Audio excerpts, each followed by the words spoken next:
Please know that I'm nervous and full of emotions. I never thought this day would come. I am Kitty's sister. I stand here today with a heavy heart and also with hope and justice and understanding. We have received such an outpouring support in recent weeks, which led us to launch this formal initiative. For many years, I struggled with terms with what happened to my sister's family. It was a nightmare none of us could have imagined. But as details of Lyle and Erik's abuse came to light, it became clear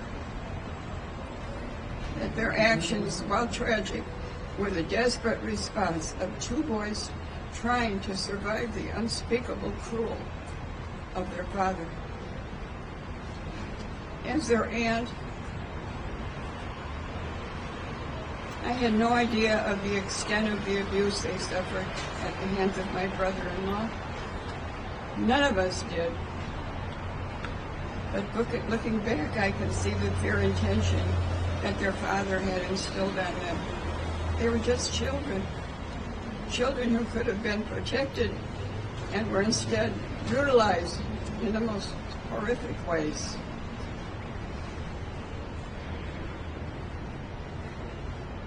The truth is, Lyle and Erik were failed by the very people who should have protected them, by their parents, by the system, by society at large. When they stood trial, the whole world was ready to believe that the boys could be raped. Was not ready, not ready.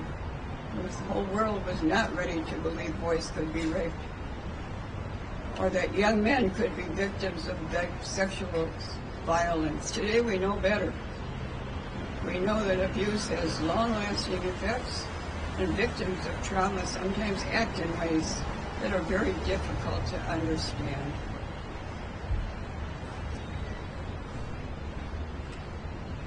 In the years since their conviction, society's understanding of sexual abuse and its psychological impact has grown significantly.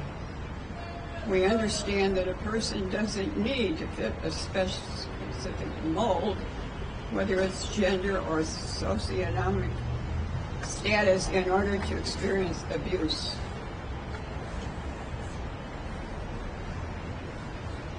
In their case, if it were tried today, the evidence of their father's abuse would not only be admitted in court, it would provide essential context for why they acted as they did. No jury today would issue such a harsh sentence without taking their trauma into account. Lyle and Erik have already paid a heavy price, discarded by a system that failed to recognize their pain. They have grown, they have changed, and they have become better men despite everything that they've been through.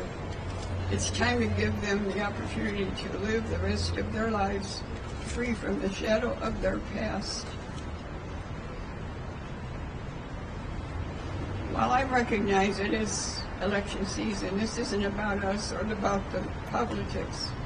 It's about finding the truth, delivering justice, creating space for healing. I want to thank everyone who has reached out to our family in recent days and weeks, asking how they can help. Today we have an answer. Please sign our petition at www.justiceforerikandlyle.org and urge the district attorney's office, no matter who holds the DA position, to consider all the evidence, both old and new, and to bring together justice for the family. And thank you very much for listening to me. I'm sorry I'm so nervous I can't help it.